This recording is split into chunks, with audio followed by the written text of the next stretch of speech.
بسم اللہ الرحمن الرحیم وغدوا على حرد قادرین صدق اللہ العلی العظیم۔ آیت نمبر 25 کے الفاظ کے معانی سے پہلے آیت نمبر 24 میں جو لفظ مسکین آیا تھا اس کے معنی کو بیان کرتے ہوئے عرض کیا تھا کہ مسکین سکن سے ہے، سین کاف نون، جس سے سکون نکلا ہے، اور سکون کا معنی ہوتا ہے حرکت کے بعد کسی چیز کا رک جانا اور اپنی جگہ پر ٹھہر جانا۔ مسکین کا معنی ایسا شخص کہ جس کا پہلے کوئی کاروبار ہو، پہلے وہ اپنی ضروریات پوری کرنے پہ قدرت رکھتا ہو، کوئی ایسا کام اس کے پاس ہو، لیکن کسی بھی وجہ سے، کسی بھی حادثے کے نتیجے میں، کسی بھی مشکل پیش آنے کی وجہ سے اس کا کاروبار ختم ہو جائے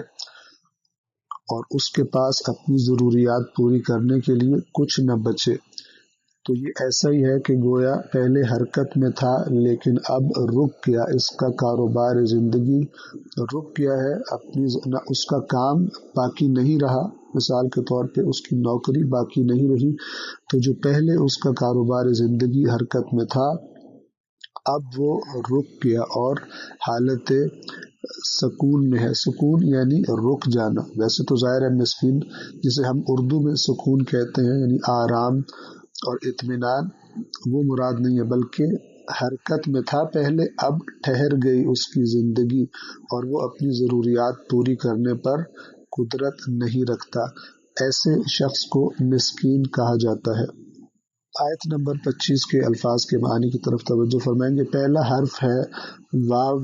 یعنی اور، غدو یہ وہی لفظ ہے کہ جو پہلے گزر گیا،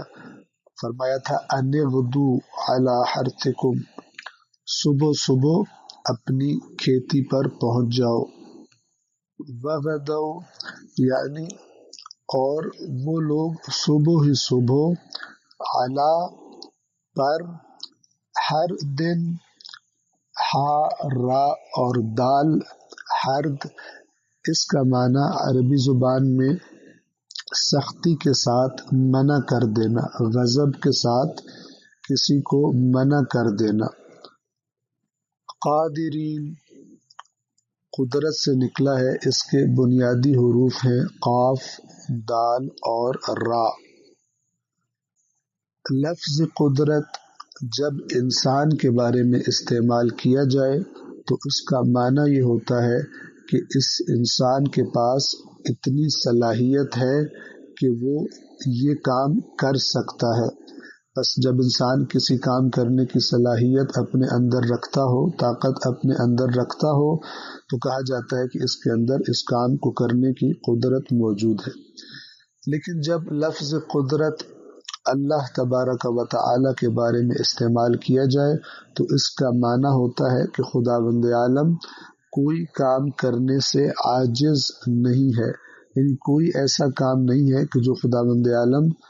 کرنے کی طاقت نہ رکھتا ہو، اور اس معنی میں لفظ قدرت اللہ کے علاوہ اور کسی ہستی کے بارے میں استعمال نہیں ہو سکتا، یعنی قدرت مطلقہ، ہر چیز پر، ہر کام پر اس کو انجام دینے کی طاقت رکھنا۔ انسان ہو سکتا ہے کہ آج ایک کام کرنے کی قدرت طاقت رکھتا ہے لیکن تھوڑی دیر کے بعد وہ قدرت اس سے چلی جائے اور وہ کام کرنے پر توانائی نہ رکھتا ہو، لیکن لفظ قدرت خداوند عالم کے بارے میں وہ دائمی معنی رکھتا ہے کہ کبھی کسی کام سے عاجز نہیں ہوتا۔ انسان اگر آج قدرت رکھتا ہے تو کل عاجز ہو سکتا ہے، لیکن خداوند عالم قدرت ہی قدرت رکھتا ہے اور کسی موقع پر کبھی بھی عاجز نہیں ہوتا۔ اسی قدرت سے لفظ قدیر ہے، یعنی ایسا کام کرنے والا، ایسا فاعل کہ جو چاہتا ہو اسے اس طرح سے کرے جس طرح اس کی حکمت کا تقاضا ہو،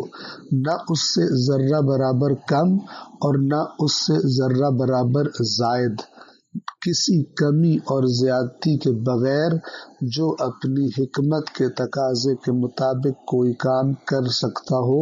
اسے قدیر کہا جاتا ہے۔ اور یہ لفظ بھی اگر اس کے معنی پر غور کیا جائے تو سوائے اللہ کے اور کسی پر صدق نہیں کرتا، اس لیے کہ انسان جب کوئی کام کرتا ہے تو اس میں کمی بیشی کا امکان موجود ہوتا ہے، کبھی کوئی چیز زیادہ کر بیٹھتا ہے، کبھی کوئی کام کم کر بیٹھتا ہے، لیکن بالکل بغیر کسی ذرہ برابر کمی و زیادتی کے جیسا کرنا چاہتا ہو ویسا کرے، اسے قدیر کہا جاتا ہے۔ اور عرض کیا کہ سوائے اللہ تبارک و تعالیٰ کے لفظ قدیر کسی اور پر صدق نہیں کرتا۔ اسی سے قدر ہے یا تقدیر، اردو زبان میں جسے ہم مقدار کہتے ہیں، کوانٹٹی، یعنی قدر یا تقدیر کسی چیز کی کوانٹٹی، جسے عربی زبان میں کمیت یا اردو میں مقدار، اس کو معین کرنا، اس کو واضح کرنا کہ کون سی چیز کتنی مقدار میں ہوگی، اس کو عربی زبان میں تقدیر کہا جاتا ہے۔ جو ہم اردو میں استعمال کرتے ہیں کہ میری تقدیر میں یہ لکھا تھا، یعنی خداوند عالم نے اتنی ہی مقدار میرے لیے رکھی تھی، یہ معنی ہے تقدیر کا، جسے قدر بھی کہا جاتا ہے۔ اور اردو میں سادہ میں نے عرض کیا کہ ہم لفظ مقدار اس کے لیے استعمال کرتے ہیں۔ بس قادرین یعنی طاقت رکھنے والے، قدرت مند۔ اب آیت کے سادہ ترجمے پر توجہ فرمائیں۔ وَغَدَوْا عَلَى حَرْدٍ قَادِرِينَ، اور انہوں نے اور وہ لوگ صبح ہی صبح